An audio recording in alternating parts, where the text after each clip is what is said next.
আসসালামু আলাইকুম, আমি মঞ্জুর করিম। আজকে আমরা শিখব হচ্ছে কিভাবে এই যে আপনারা দেখতে পাচ্ছেন যে গুগলের ইন্টারফেস, এখানে এই যে প্লাস সাইন আমরা দেখতে পাচ্ছি যে অ্যাড শর্টকাট, এখানে আসলে আপনি যেই অ্যাপসটা ইউজ করবেন সেটা ডিফল্ট এখানে সেট করে নেওয়া যাবে। যেমন ইউটিউব এখানে আমরা দেখতে পাচ্ছি, ইউটিউবটা এখানে আছে। এরকম আপনি যদি চাইলে যেমন ইউটিউবের জায়গায় ফেসবুক রাখতে পারেন, টুইটার রাখতে পারেন, আপনার পছন্দের যে কোনো অ্যাপ যেটা খুব বেশি ইউজ করেন সেটা বারবার সার্চ দিয়ে বের না করে আসলে এখানে এভাবে শর্টকাটে অ্যাড করে রাখলে খুব ইজিলি এক ক্লিকের মাধ্যমেই সেটা আপনার পছন্দের অ্যাপটা আসলে এখানে অ্যাড করে নেওয়া যাবে। আমরা এখন একদমই কোনো অ্যাপ দেখতে পাচ্ছি না, আমরা যেটা করব আমরা এখানে অ্যাড করে দেখাবো। আচ্ছা, প্রথমে অ্যাড করার জন্য, যেহেতু অ্যাড শর্টকাট, এখানে অ্যাড করার জন্য আমরা অ্যাড শর্টকাটে একটু ক্লিক করি, দেখি এখানে প্রথমে চাচ্ছে কি নাম, যে কোনো একটা নাম দেওয়া যাবে। তারপর ইউআরএল,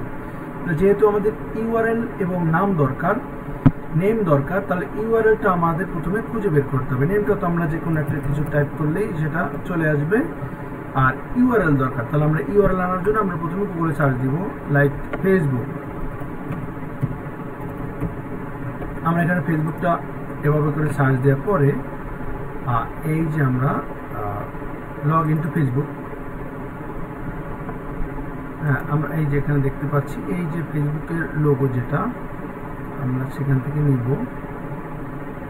আমরা এখান থেকে ইউআরএলটা নিব। হ্যাঁ, নিলে এই যে কপি লিঙ্ক অ্যাড্রেস, এই দেখেন এই যে কপি লিঙ্ক অ্যাড্রেস, এটা কিন্তু আমাদের দরকার হবে এখানে। হ্যাঁ, কপি লিঙ্ক অ্যাড্রেস, এটা আমরা কপি করব। কপি করে আমরা এখানে চলে যাব। এখানে আসার পরে এখন আমরা দেখতে পাচ্ছি শর্টকাট। এখন আমরা শর্টকাটে এখানে চাপ দিব।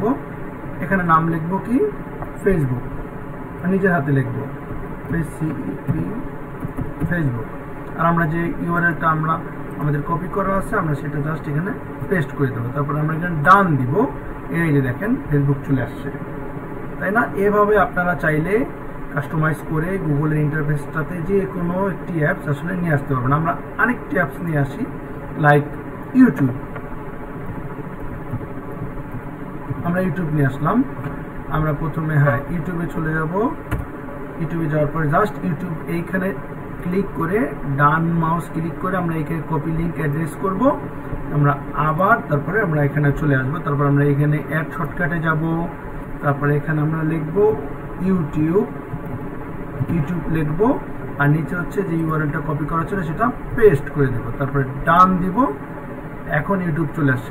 আপনারা অবশ্যই দেখতে পাচ্ছেন যে এভাবে হচ্ছে আপনারা গুগল ইন্টারফেসটাকে সুন্দর করে কাস্টমাইজ করে সুবিধা অনুযায়ী ইউজ করতে পারবেন। এখন আপনি যদি আপনার ফেসবুকে ঢুকতে চান, তাহলে কি করবেন, শুধু ফেসবুকের উপরে ক্লিক করলে ফেসবুক চলে আসবে, আপনি আইডি পাসওয়ার্ড দিয়ে ঢুকতে পারবেন। অথবা লগ ইন করা থাকলে জাস্ট ক্লিক করার সাথে সাথেই আপনার ফেসবুকে চলে যাবে। আচ্ছা, এইভাবে হচ্ছে আমাদের গুগল ইন্টারফেসটা সেট আপ করতে হয়। This are all for today. Thank you.